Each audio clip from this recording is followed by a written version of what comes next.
आखिर ये नवरात्रि है क्या? देखिए, नवरात्रि के नाम से ही पता चलता है। नव का मतलब होता है 9 और रात्रि का मतलब होता है रात। तो 9 रातें ऐसी होती हैं जहां पर आप माँ दुर्गा की पूजा करते हैं, माँ के 9 रूपों की पूजा करते हैं। और ये एक त्योहार नहीं होता, ये एक आध्यात्मिक जर्नी होती है। मंगल अगर खराब होगा तो आपके एग्रेशन बढ़ जाएगी, आपके लोगों के साथ, आपके भाइयों के साथ, बहनों के साथ तनाव बढ़ जाएगा, आपके घर में लड़ाइयाँ होने लगेंगी। नवरात्रि का एस्ट्रोलॉजिकल कनेक्शन क्या है? एक तरफ ये आध्यात्म से जुड़ा हुआ है, एक तरफ ये एस्ट्रोलॉजी से जुड़ा हुआ है, तो दोनों के बीच में क्या कनेक्शन है? कनेक्शन बहुत सिंपल है। 9 से आप समझते हैं 9 ग्रह हैं एस्ट्रोलॉजी में और 9 रातें हैं नवरात्रि में। तो इसका मतलब 9 ग्रहों को 9 रातों के साथ कनेक्ट किया है। नमस्ते और जय माता दी दोस्तों। आज के हमारे इस नवरात्रि स्पेशल पॉडकास्ट में आप सभी लोगों का स्वागत है और मैं हूं आपकी होस्ट स्वाति और हमारे साथ हैं रिनाउंड एस्ट्रोलॉजर और आस्क गणेशा के फाउंडर मिस्टर अमित जी। तो अमित जी, आपका बहुत बहुत स्वागत है। नमस्कार Swati ji, thank you so नमस्कार मच। अमित और जी। सभी दोस्तों को मेरा प्रणाम, जय माता दी। तो अमित जी, आज हम बात करने वाले हैं नवरात्रि के ऊपर। तो आप हमारे दर्शकों को बताइए कि आखिर ये नवरात्रि है क्या? देखिए, नवरात्रि के नाम से ही पता चलता है। नव का मतलब होता है 9 और रात्रि का मतलब होता है रात। तो 9 रातें ऐसी होती हैं जहां पर आप माँ दुर्गा की पूजा करते हैं, माँ के 9 रूपों की पूजा करते हैं। और ये एक त्योहार नहीं होता, ये एक आध्यात्मिक जर्नी होती है। आज इसी को डिटेल में डिस्कस करेंगे और अच्छी तरह समझेंगे कि नवरात्रि में क्या करना चाहिए, कैसे करना चाहिए और क्या लाभ हो सकते हैं। अच्छा अमित जी, आप ये बताइए कि ये जो नवरात्रि 9 दिनों का ये जो पर्व है, ये जो उत्सव है, ये इतने उत्साह से मनाया जाता है और ये 9 दिनों तक ही क्यों है? और ये साल में 2 बार क्यों आती है? देखिए स्वाति जी, नवरात्रि के लिए ना 2 मेजर कहानियां हैं जो नवरात्रि के लिए बड़ी फेमस है। वो 2 कहानियां आपको बताऊंगा आज। लेकिन सबसे पहले हम समझते हैं कि साल में ये 2 बार क्यों आती हैं। तो इसका एक ज्योतिषीय गणना है जिसकी वजह से ये साल में 2 बार आती हैं। नवरात्रि जो फेस्टिवल होता है या जो हम नवरात्रि त्योहार मनाते हैं, तो ये सूर्य और चंद्रमा की गति के आधार पर कैलकुलेट होता है कि नवरात्रि कब आएगी। ठीक है, हम जानते हैं, आप भी जानते हैं, आप भी एस्ट्रोलॉजी जानते हैं अच्छी तरह से। तो सूर्य जो है वो हर महीने में अपनी राशि चेंज कर लेता है। 12 राशियों में वो एक साल में पूरा चक्कर लगा लेता है। ठीक है ना। इसी जब सूर्य मीन राशि से मेष राशि में ट्रांजिट कर रहा होता है, जैसे ही वो मूवमेंट होती है तो वो चैत्र नवरात्रि का पीरियड होता है। ये जो नॉर्मली आप देखोगे मार्च अप्रैल में ये पीरियड आता है। दूसरी होती है शरद नवरात्रि, जिसमें सूर्य जो है वो कन्या राशि से तुला राशि में एंटर करता है। ठीक है, ये तो हुई सूर्य की मूवमेंट। इसके बाद में आती है आपकी चंद्रमा की मूवमेंट। देखनी बहुत जरूरी है कि चंद्रमा में शुक्ल पक्ष की प्रतिपदा में चंद्रमा होना चाहिए, तब नवरात्रि स्टार्ट होती है। ये तब तक चलती है जब तक वो चंद्रमा नवमी तिथि पर नहीं आ जाता। ये तो सूर्य और चंद्रमा की मूवमेंट बताई मैंने आपको, इसीलिए नवरात्रि साल में 2 बार आती है। ठीक है, लेकिन इससे जुड़ी हुई कहानी भी बहुत अलग कहानी है। वो है माँ दुर्गा की कहानी, जो हमें नॉर्मली हिंदू हमारे कल्चर में बड़ी फेमस है। एक महिषासुर नाम का एक राक्षस हुआ करता था। उस राक्षस ने अपनी तपस्या करी और बहुत सारी शक्तियां उसने पाली। और जैसे ही ब्रह्मा जी ने उसे दर्शन दिए तो उसने एक वरदान मांग लिया कि मुझे ना कोई देवता मार सके, मुझे ना कोई मनुष्य मार सके और मुझे ना कोई दानव मार सके। और जैसे ही ये शक्तियां उसके पास आई, ये वरदान उसको मिला, उसने त्राही त्राही मचा दी हर जगह पे, क्योंकि अब उसे लगा मैं तो अमर हो गया, अब तो मैं मर नहीं सकता। तो इसी तरह से उसके जितना भी आतंक था उससे सब लोग डर गए।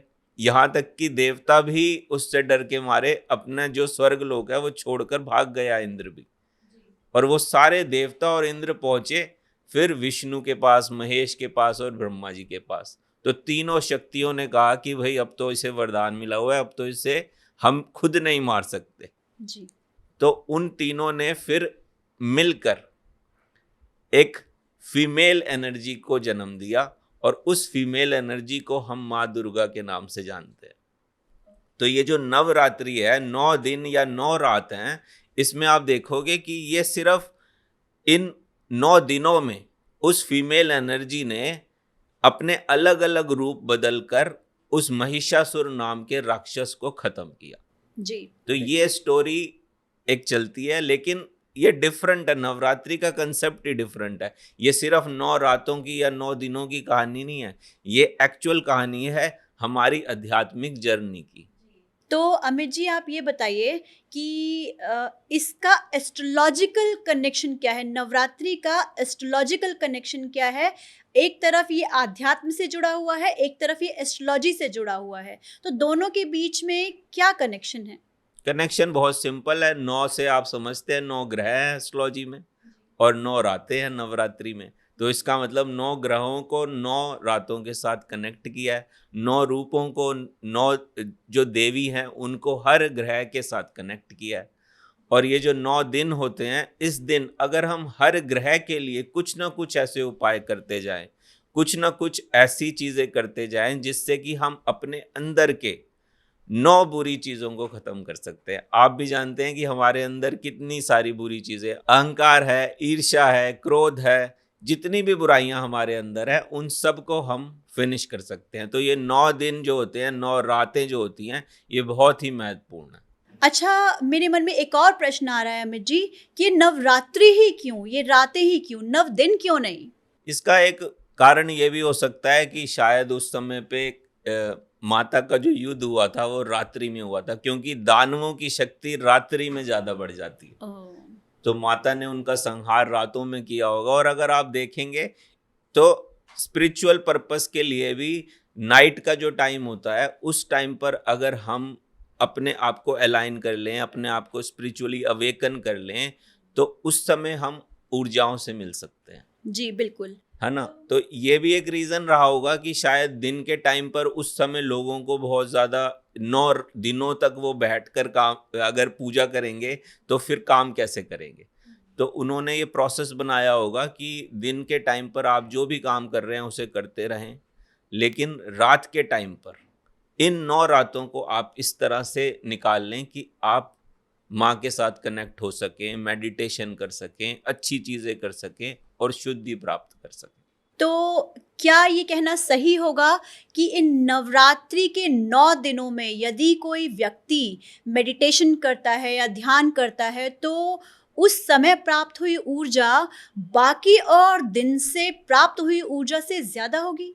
बिल्कुल, अगर आप मेडिटेशन करते हैं, नॉर्मली भी करते हैं, तो ऑफ कोर्स है कि आपकी ऊर्जा अपने आप ही बढ़ेगी बाकी दिनों के कंपैरिजन में। ये 9 रातें कुछ स्पेशल इसलिए हैं क्योंकि इस समय पे सूर्य और चंद्रमा का जो परिक्रमा हो रही है या उनकी जो मूवमेंट हो रही है, वो भी आपको हेल्प करेगी। अच्छा, ये जो नवरात्रि है, नवरात्रि के टाइम पर हमने एक बहुत फेमस डांस फॉर्म देखा है गरबा, कि नवरात्रि पर डांस किया जाता है, गरबा किया जाता है, तो इसके पीछे क्या रहस्य है?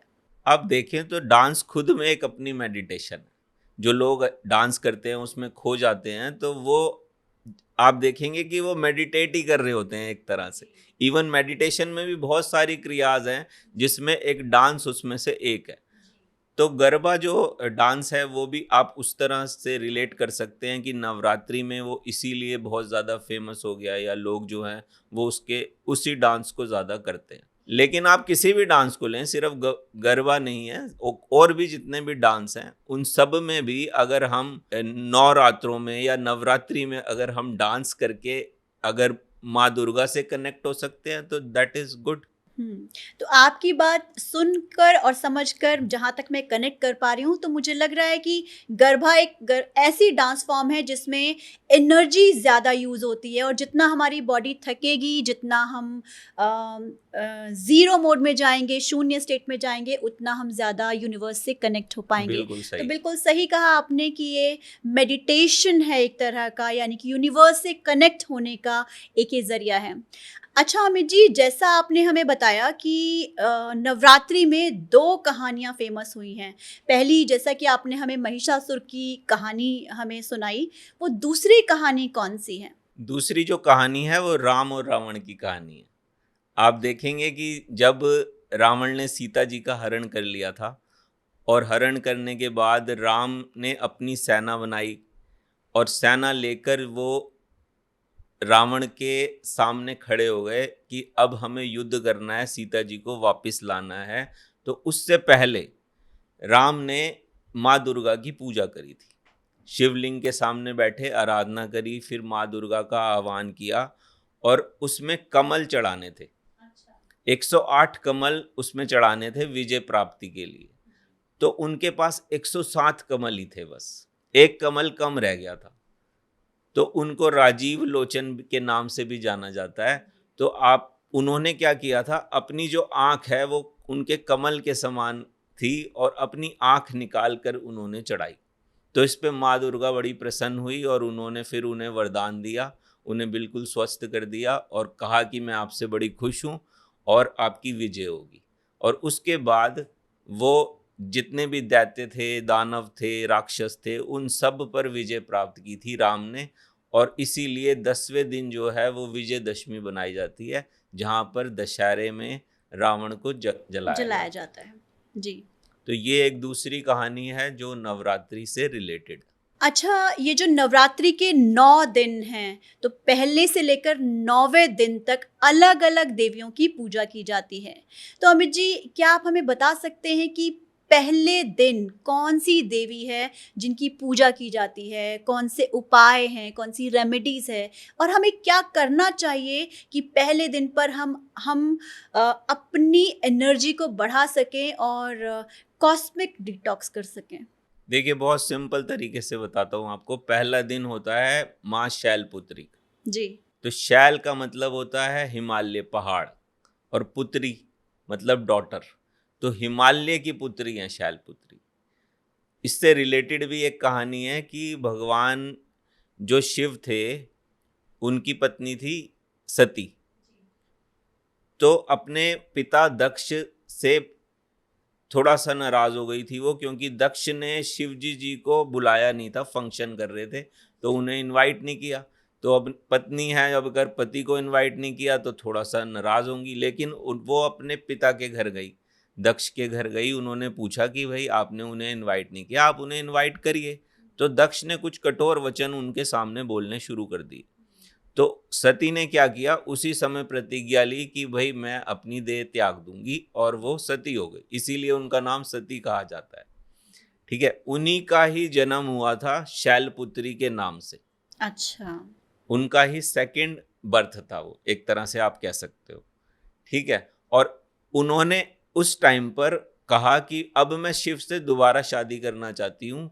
तो उन्होंने तपस्या करी, उन्होंने प्रॉपर पूजा करी, प्रॉपर सारी चीजें करी कि वो दोबारा से शिव को प्राप्त कर सके। तो शैलपुत्री का जो दिन है, पहला जो दिन है, वो उनके लिए मनाया जाता है। और एस्ट्रोलॉजिकली अगर आप कनेक्ट करोगे तो शैलपुत्री का कनेक्शन होता है चंद्रमा से। जी। और चंद्रमा अगर कुंडली में खराब है तो आप देखोगे कि नॉर्मल डिप्रेशंस की, एंजाइटी की इश्यूज आ जाते हैं। मन जो है वो बहुत ज़्यादा या तो भावुक हो जाता है या बहुत ज़्यादा ड्राई हो जाता है, ड्राई हो जाता यानी कि आपके इमोशंस स्टेबल नहीं रहते। तो पहला दिन शैलपुत्री का, अगर किसी का भी चंद्रमा कुंडली में खराब है या उसको ऐसा लगता है कि उसकी माता के साथ रिलेशनशिप खराब हो रहे हैं, या उसको ऐसा लग रहा है कि रोज के जो इनकम जनरेट हो रही है उसमें प्रॉब्लम आ रही है, तो इस दिन कुछ उपाय करने से फायदे होते हैं। उपाय क्या करने हैं? उपाय करने हैं कि सफ़ेद चीज़ों का दान कर सकते हैं। सबसे पहली बात, शैलपुत्री माता के लिए थोड़ी सी मेडिटेशन करें, आराधना करें। जी। इस दिन करेंगे बहुत लाभ होगा। तो अमित जी, ये बहुत ही इंफॉर्मेटिव बात आपने हमें बताई है कि नवरात्रि को सिर्फ पर्व की तरह हम मनाते हैं, लेकिन ये किस तरह से एस्ट्रोलॉजिकली हमारे ग्रहों से जुड़ी हुई है, जो हमारी डेली नॉर्मल जो हमारी लाइफ है उसको ये इफ़ेक्ट करते हैं। यानी कि अगर हम इन 9 दिनों में ये समझ कर कि पहला दिन कौन से ग्रह से रिलेटेड है, उससे रिलेटेड उपाय कर लें, रेमेडीज़ कर लें, मेडिटेशन कर लें, तो हम उस प्लेनेट को ठीक कर सकते हैं। जैसा आपने बताया कि पहला दिन चंद्रमा से रिलेटेड है, तो हम अपने इमोशंस को बेटर कर सकते हैं, अपने मैटरनल जो रिलेशनशिप है हमारे उससे बेहतर कर सकते हैं। और दोस्तों, ये इन्फॉर्मेशन बहुत यूज़फुल इन्फॉर्मेशन है जिसे आप अपनी लाइफ में यूज़ कर सकते हैं, अपनी डे टू डे लाइफ को बेटर बनाने के लिए, अपने रिलेशनशिप को हार्मोनियल करने के लिए। तो चलिए अब बढ़ते हैं हम नेक्स्ट स्टेप की तरफ, अगले दिन की तरफ, डे 2। तो अमित जी, ये तो था डे 1 यानी पहला दिन नवरात्रि का। अच्छा, जो दूसरा दिन है नवरात्रि का, इस दिन कौन सी देवी की पूजा की जाती है और कौन से ग्रह से कनेक्टेड है? उपाय भी बता दीजिएगा, क्योंकि हमें अपनी लाइफ में इम्प्रूवमेंट जो करनी है। देखिए, दूसरा दिन जो होता है वो ब्रह्मचारिणी माता का दिन होता है। ब्रह्मचारिणी से ही नाम से पता चलता है कि उन्होंने तपस्या करी शिव को पाने के लिए। ठीक है, तपस्या कोई ऐसी छोटी मोटी तपस्या नहीं है ये। अब उन्होंने सबसे पहले फूल पत्तियों से भोजन लेना शुरू करा, वैसा आहार छोड़ दिया बिल्कुल जो कि नींद लाता है, जो कि रोज़मर्रा में लिया जाता है। फूल पत्तियों से स्टार्ट किया, फिर धीरे धीरे उसको भी कम कर दिया और फिर सिर्फ पानी पर व्रत किया और फिर निर्जला व्रत किया। तो शिव को पाने के लिए उन्होंने प्रॉपर अच्छी तरह से फास्टिंग करी। तो ब्रह्मचारिणी माता का ये दिन होता है और इस टाइम पर ये जो माता हैं उनको कनेक्ट किया है मंगल देव से। क्योंकि नॉर्मली क्या होता है, अगर आप देखेंगे हम ज़्यादा भोजन करते हैं या ज़्यादा तामसिक चीज़ों में होते हैं तो हमारे अंदर एग्रेशन बढ़ जाता है, और जैसे जैसे हम फास्टिंग करते रहते हैं तो हमारा एग्रेशन कम होता है, पेशेंस आता है और साथ में फोकस भी आता है। ठीक है ना। तो ब्रह्मचारिणी माता का ये दिन होता है। ये दिन बताता है कि आपको खाना कम करना है, आपको मेडिटेशन ज़्यादा करनी है। जिनका मंगल कुंडली में खराब हो उनके लिए तो ये दिन बहुत ही स्पेशल है। अच्छा। मंगल अगर खराब होगा तो आपके एग्रेशन बढ़ जाएगी, आपके लोगों के साथ, आपके भाइयों के साथ, बहनों के साथ तनाव बढ़ जाएगा, आपके घर में लड़ाइयाँ होने लगेंगी। तो इस तरह की जो प्रॉब्लम हो रही है, अगर मंगल खराब है, कुंडली में कैसे देखा जाता है ग्रह खराब, उसका एक अलग विधि विधान है, लेकिन अगर मंगल खराब है तो उस समय पर क्या करना चाहिए? गुड़ आप जाकर मंदिर में चढ़ा सकते हैं, पुरोहित को दान कर सकते हैं, मिश्री का दान कर सकते हैं और ब्रह्मचारिणी माता का जाप भी कर सकते हैं। तो अमित जी, आपने हमें ये जो दूसरा दिन है नवरात्रि का, इसके बारे में हमें एक्सप्लेन किया, हमें बताया और हम लोगों को जागरूक किया कि दूसरे दिन अगर हम इस दिन का भरपूर लाभ उठाते हैं और मेडिटेट करते हैं तो किस तरह से हमारे एग्रेशन में कंट्रोल आता है, किस तरह हमारे मस्तिष्क में फोकस आता है। तो ये हमारे लिए बहुत ही लाभकारी एक इन्फॉर्मेशन है।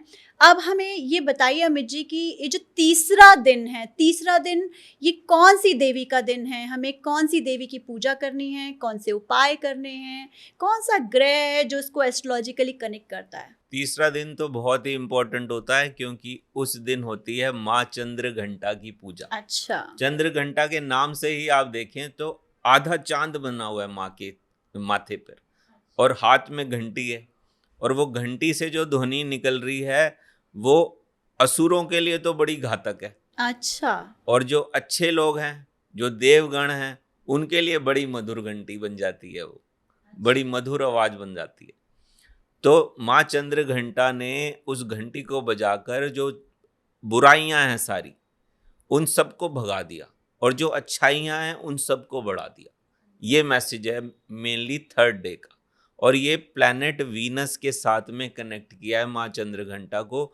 शुक्र ग्रह अगर किसी का खराब होता है तो शुक्र ग्रह से रिलेटेड सभी चीज़ों में प्रॉब्लम आने लगती है। शुक्र जो है वो स्पाउस से रिलेटेड है, दाम्पत्य जीवन से रिलेटेड है। शुक्र जो है वो धन से रिलेटेड है।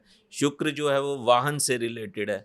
तो अगर इन सब एरियाज में किसी को कोई समस्या आ रही है तो तीसरे दिन माँ चंद्र घंटा की पूजा आराधना करने से बहुत फर्क पड़ता है। अच्छा, यानी कि अगर हमें जीवन में लग्जरी चाहिए, यानी कि सब कुछ तो आ गया, वाहन आ गया, घर आ गया, और भाई दाम्पत्य अगर अच्छा हो जाए तो इससे बड़ी लग्जरी की बात तो क्या ही होगी।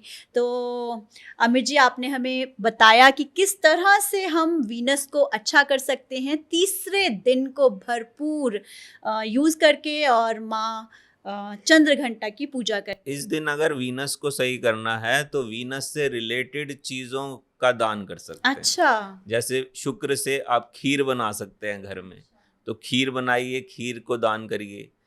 दूध से बनी हुई बाकी सारी चीजें जो हैं वो आप यूज कर सकते हैं। अच्छा अमित जी, मेरे मन में एक प्रश्न है कि ये जो दान की विधि आप बता रहे हैं कि भाई नवरात्रि में जो किया गया दान है और जो बाकी दिनों में किया गया दान है, इन दोनों में कुछ फर्क है क्या, या उसमें हमें कम लाभ मिलता है और नवरात्रि में किए गए दान से हमें ज्यादा लाभ मिलता है?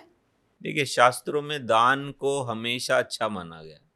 किसी भी दिन किया गया दान बढ़िया होता है, क्योंकि आप अपना दिल खुला रखें, साफ रखें, लोगों की हेल्प के लिए आप दान कर रहे हैं। ठीक है ना। ये वाली प्रवृत्ति ना रखें कि मैंने दान कर दिया तो मुझे बदले में कुछ मिलने वाला है। तो अगर इस थॉट के साथ अगर आप दान करेंगे तो उसका अच्छा फल मिलेगा ही मिलेगा। ये जो स्पेशल 9 दिन होते हैं नवरात्रि के, इस समय पे कॉस्मिक एनर्जीज भी आपको सपोर्ट कर रही होती हैं।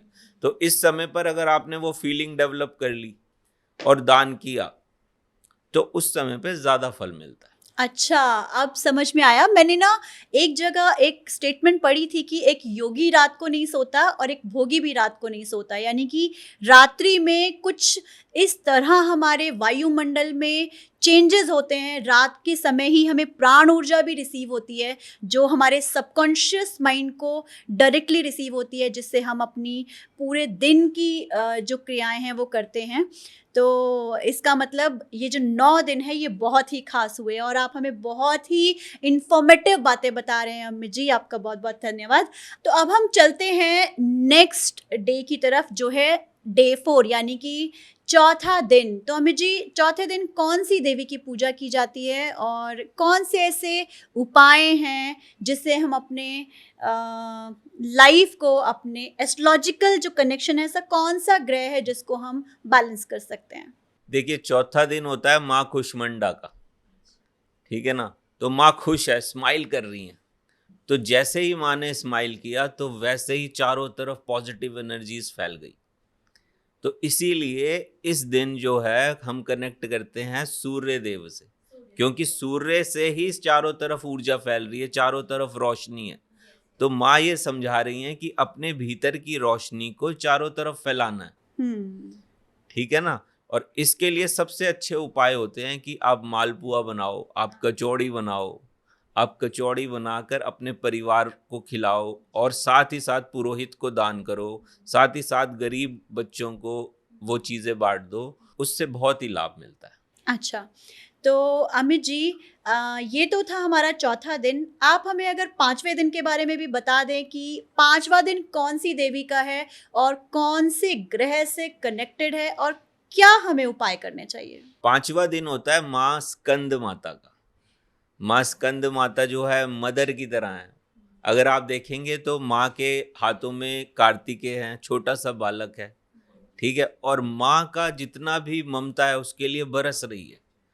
तो जितने भी लोग अगर अपने बच्चों के लिए प्रेयर्स करना चाहते हैं, उनकी हेल्थ के लिए, उनकी वेल्थ के लिए काम करना चाहते हैं, सोचते हैं, तो वो सब लोग इस दिन का फ़ायदा उठा सकते हैं।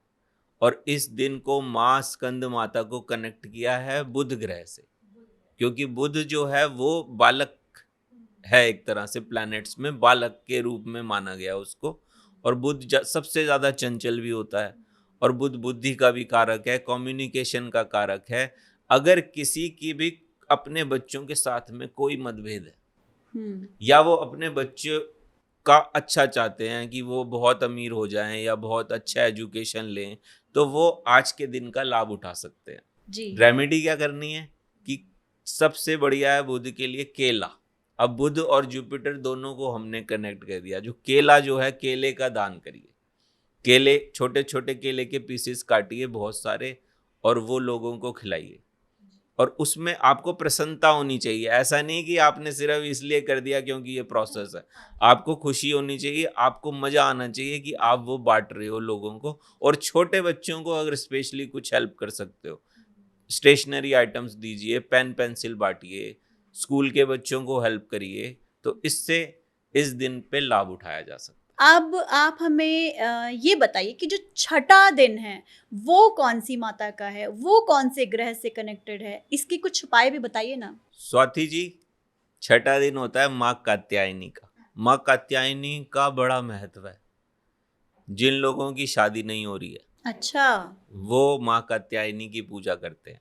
इसकी एक स्टोरी क्या है कि ऋषि कात्यायन हुए थे, तो उनके घर में जन्म लिया था एक छोटी सी कन्या ने। उस कन्या को माँ कात्यायनी के रूप में माना जाता है। और जैसे कि मैंने बताया, ये 9 दिन का एक प्रोसेस चल रहा है जहाँ पर महिषासुर का वध करना है माता को। और ये जो 9 दिनों का जो प्रोसेस चल रहा है, हर ग्रह को हम कनेक्ट करते हुए चल रहे हैं, और अपने अंदर की सारी बुराइयां, जो दैत्य हमारे अंदर बैठे हुए हैं, उन सब को हम एक एक करके हर दिन पर खत्म करते जा रहे हैं।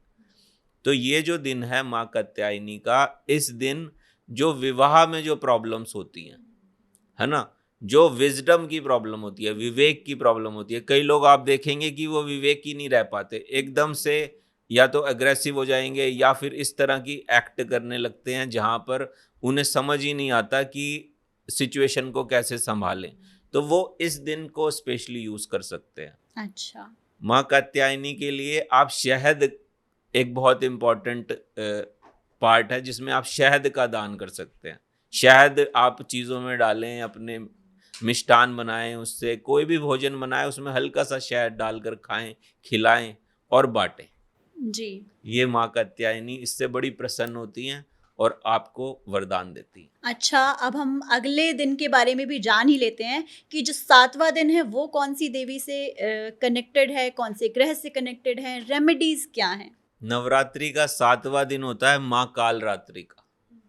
अब माँ आ गई है भयंकर रूप में, क्योंकि अब असुरों का वध करना है, तो अब तो आराम से तो नहीं होगा। जी जी। अब काल रात्रि का जो रूप है माँ का, वो बहुत ही ज्यादा भयावह है ना।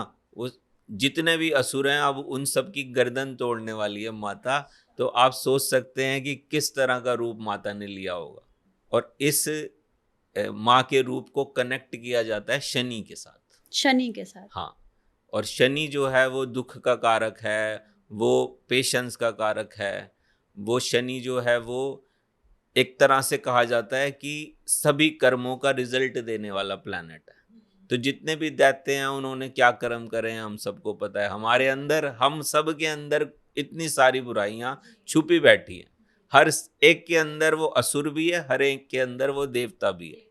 कहने का मतलब ये है कि हमें अपने अंदर के असुरों को खत्म करना है। और अब माँ काल रात्रि का दिन आ गया है कि जब हमें एग्रेसिवली काम करना है। तो इस दिन आपको सुबह उठते ही मेडिटेशन करनी मस्ट है, क्योंकि यहाँ पर जो कॉस्मिक एनर्जीज बनेंगी वो आपको अब डिस्टर्ब करेंगी। अब आप आ गए हैं इतने दिन पार करते हुए, अब वो नहीं चाहती कि आप उन्हें खत्म कर पाओ। तो अब आपके माइंड में आएगा कि छोड़ यार, अब छोड़ देता हूँ, या सडनली कोई ऐसे सर्कमस्टांसेस आ जाएंगे कि आपको लगेगा कि अब थोड़ा सा विघ्न आ रहा है। तो यहाँ पर आपको अपना संयम बना के रखना पड़ेगा। ये दिन बहुत, इसीलिए बहुत ज़्यादा इम्पोर्टेंट भी हो जाता है। यहाँ पर आप छोटी कन्याओं को हेल्प करें, उनको कुछ खाने की चीज़ें दें। रोटी सबसे ज़्यादा यहाँ इम्पोर्टेंट कही गई है, क्योंकि सैटर्न से भी रिलेट किया गया है। रोटी जो है वो गरीबों में बांटे, ये सबसे अच्छी रेमेडी इस दिन मानी जाती है। अच्छा, तो अमित जी, और जो ये 8वां दिन है, अगला आने वाला ये जो दिन है 8वां दिन, ये कौन सी देवी से कनेक्टेड है, और क्या रेमेडीज हैं, कौन से प्लेनेट को बैलेंस करती हैं, आप हमें बताइए प्लीज। स्वाति जी, 8वां दिन तो सबसे ज़्यादा इम्पोर्टेंट हो जाता है, क्योंकि आप देखते हो अष्टमी बहुत लोग मनाते होंगे, है ना। और अष्टमी पे जो है वो हलवा पूड़ी बांटा जाता है। तो सबसे अच्छी रेमेडी तो यही है कि हलवा पूड़ी बांटा जाता है। लेकिन 8वें दिन को अगर हम समझें तो वो महागौरी का दिन है। अच्छा। ठीक है। अब काल रात्रि जो पिछले दिन जो माँ ने अपना भयंकर रूप लिया था, तो उससे क्या हुआ, माँ का रंग पूरा का पूरा काला हो गया। ठीक है ना। अब काला रंग होने पर और अग्रेशन बहुत ही ज्यादा बढ़ गया माँ का, क्योंकि जब इतने सारे लोगों को जब आप उनका विनाश करोगे तो आपके अंदर भी उतना ही एग्रेशन बढ़ जाएगा। ठीक है ना। कोई भी शांत व्यक्ति किसी को बिल्कुल, मार नहीं सकता, उसके बिल्कुल। अंदर भी उतनी ही ऊर्जा और उतना ही एंगर होना जी। चाहिए, तभी वो किसी और पर हमला कर सकता है।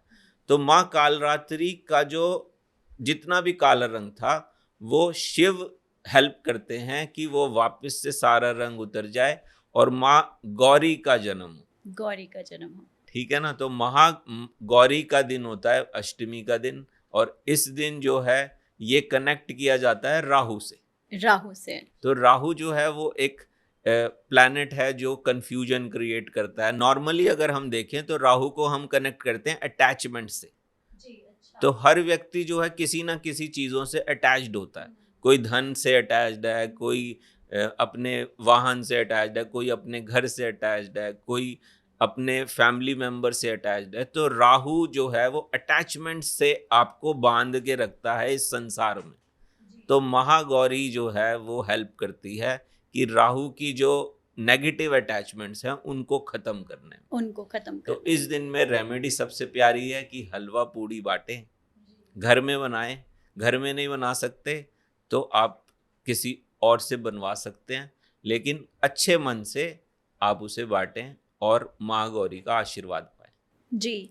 तो अमित जी, अब हमें ये बताइए कि ये जो जिसके नाम पर नवरात्रि रखा गया है 9 दिन, ये जो आखिरी वाला दिन है, 9वां दिन, ये किस तरह से खास है? कौन-सी देवी जो है इस दिन विराजमान होती हैं, और कौन-सी हमें रेमेडीज़ करनी चाहिए, और कौन-सा ग्रह है जो हम बैलेंस कर सकते हैं?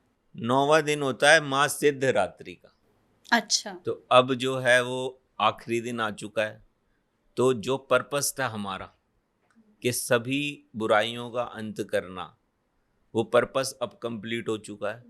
और उसके बाद में रह जाता है पर्पस डिवोशन का, डिवोशन का। सिद्धि प्राप्ति का। अब जो असली पावर है, जो हम कहते हैं ट्राइन पावर है, ब्रह्मा विष्णु महेश हैं, उनको सिद्ध करके प्राप्त करना है। तो माँ सिद्धि रात्रि वाले दिन आप मेडिटेशन करें, बैठें।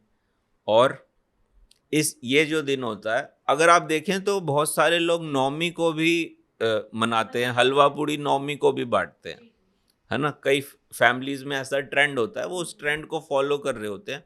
तो आप अष्टमी पे या नवमी पे दोनों दिन ही में से कोई एक दिन या दोनों दिन ये क्रिया कर सकते हैं। इस दिन छोटी छोटी कन्याओं को अपने घर पर बुलाया जाता है, उनके चरण धोए जाते हैं, उनको टीका लगाया जाता है, एक तरह से उनको ग्रीट किया जाता है, रिस्पेक्ट दी जाती है। क्योंकि ये सृष्टि जो है ये फीमेल है, और ये माँ के जो 9 अलग अलग रूप हैं, अगर आप देखें तो ये सृष्टि के ही 9 अलग अलग रूप हैं। बिना इस सृष्टि के भगवान का भी कोई अस्तित्व नहीं है। ठीक है ना। तो नवमी वाले दिन जो है वो छोटी कन्याओं को आप रिस्पेक्ट दें, उनको हलवा पूड़ी खिलाएं, गिफ्ट बांटें। ठीक है ना। तो जिससे भी उनको प्रसन्नता मिले वो करें, तो माँ का आशीर्वाद जरूर मिलता है। और ये 9 दिन पूरे होने के बाद फिर दशहरा आप कह सकते हो, दशमी कह सकते हो, जिस दिन राम और रावण वाली जो स्टोरी मैंने सुनाई थी, वो उस दिन रावण का जो पुतला है वो लोग बनाते हैं, उसे जलाते हैं और सेलिब्रेट करते हैं कि हमने इन 9 दिनों में फास्टिंग करके, मेडिटेशन करके अपनी ऊर्जा को इस स्तर तक हमने पहुंचा दिया है कि अब हम प्रभु के साथ कनेक्ट हो सकते हैं। अच्छा अमित जी, अगर ये जो नवरात्रि है इसका पूरा सार अगर हमें एक संदेश में बताना हो तो वो क्या होगा? देखिए, अगर एक सिंपल संदेश अगर है तो ये 9 दिन जो हैं ये आपकी आध्यात्मिक जर्नी है।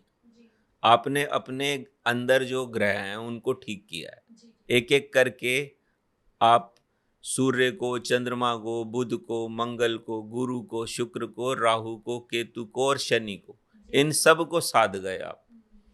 ठीक है ना, ये सबसे बड़ा मैसेज तो यही है कि आप अपने अंदर की सारी बुराइयों को ख़त्म करें और माँ की और भगवान शिव की, माँ दुर्गा की, दोनों की आपको ब्लेसिंग्स मिले। इसी पर्पस के लिए ये सारा प्रोसेस किया जाता है, ये मैसेज दिया जाता है जी। अच्छा अमित जी, जो आपकी वेबसाइट है askganesha.com, वहाँ पर नवरात्रि पर कुछ खास अगर किया जाता है तो आप हमें बताइए। अगर हम जो लोग हैं, अगर आप लोगों से पूजास कराना चाहें तो ऐसा कोई ऑप्शन है क्या? देखिए, askganesha.com तो ये फेस्टिवल्स पे काफ़ी सारी एक्टिविटीज़ करते ही रहते हैं हम लोग। नवरात्रि पर तो स्पेशल होता है, हमारे एक माँ दुर्गा की फ्री पूजा कंडक्ट होती है। अच्छा। जो हर महीने हम अष्टमी को करते हैं। तो उस पूजा में जितने भी लोग जो हैं अपनी रिक्वेस्ट भेजते हैं, अपनी प्रेयर्स भेजते हैं, तो हमारे पुरोहित उनके लिए पूजास करते हैं टेम्पल्स में। अच्छा। काउस को फीड किया जाता है।